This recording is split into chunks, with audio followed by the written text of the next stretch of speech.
اور آج کی عظیم الشان اصلاح معاشرہ کانفرنس میں ٹھاٹھے مارتے ہوئے سمندر کی طرح موجود عوام اہل سنت، السلام علیکم ورحمۃ اللہ وبرکاتہ۔ نحمدہ ونصلی ونسلم علی حبیبہ الکریم، اما بعد فاعوذ باللہ من الشیطان الرجیم، بسم اللہ الرحمن الرحیم۔ قالوا سبحانك لا علم لنا إلا ما علمتنا إنك أنت العزيز الحكيم۔ وقال النبي صلى الله تعالى عليه وسلم: إنما الناس كالإبل المعاء لا تكاد تجد فيه راحلة۔ آمنت بالله صدق الله العلي العظيم، وصدق رسوله النبي اللبيب المتين المؤمن الكريم، ونحن على ذلك لمن الشاهدين والشاكرين، والحمد لله رب العالمين۔ آئیے ہم اور آپ بلا کسی تاخیر اور تمہید کے آغاز گفتگو سے کل ہم اور آپ مل کر انتہائی ادب اور احترام کے ساتھ آقا دو جہاں سرور کون و مکان شفیع آسیہ ہادی سجا احمد مجتبی محمد مصطفیٰ صلی اللہ علیہ وسلم کی مقدس و معطر بارگاہ میں ہدیہ درود پاک پیش کر لیں۔ پڑھیے باواز بلند: اللہم صلی علی سیدنا و مولانا محمد المعدن الجود والکرم وآلہ الکرام وابنہ الکریم مبارک وسلم۔ صلو علیہ صلاۃ و سلام علیک یا رسول اللہ صلی اللہ تعالی علیہ وسلم۔ معزز حاضرین، اللہ رب العزت کا بے پناہ احسان اور شکر ہے کہ اس رب العالمین نے آج ہم سب کو یہ توفیق بخشی ہے کہ آج اس نبی صلی اللہ علیہ وسلم کے نام پر آج یہ امت جمع ہوئی ہے۔ میں چاہتا ہوں کہ آج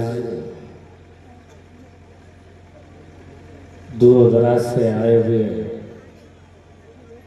سبھی معزز سامعین کو اس اصلاح معاشرہ کانفرنس سے ایک علمی پیغام دوں گا،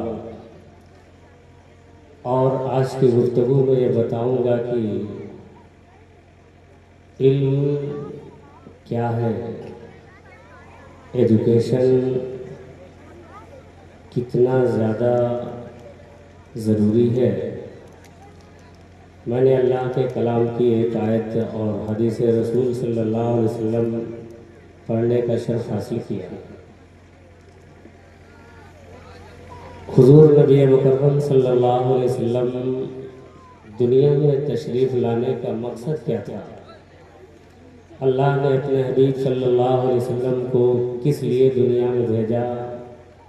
تو آئیے ذرا اپنے آقا کی زبان ہی میں سنتے ہیں کہ یا رسول اللہ، آپ کو اللہ نے کس لیے بھیجا دنیا میں؟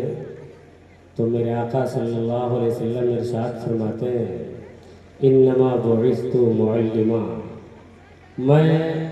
مجھے اللہ نے معلم بنا کر کے بھیجا ہے۔ وہ ایسا معلم جس کا دنیا میں کوئی استاد نہیں ہے، وہ ایسا معلم ہے جو کسی مدرسے میں پڑھنے نہیں گیا، وہ ایسا معلم ہے جو دنیا کے کسی یونیورسٹی یا کسی بھی بڑے مدرسے میں نہیں پڑھا، مگر وہ ایسا معلم جس نے ساری کائنات کو علم کے لیے ابھارا ہے، پوری امت کو اس بات کی طرف توجہ دلائی کہ میری امت میں کوئی ان پڑھ نہ رہے۔ میری امت کے لیے علم کتنا ضروری ہے وہ دیکھیے۔ میرے آقا صلی اللہ علیہ وسلم پر جب پہلی وحی اترتی ہے تو اس کی شروعات بھی اقرا سے ہوتی ہے۔ اے لوگوں بتاؤ، تم اس نبی کے ماننے والے ہو جس نبی پر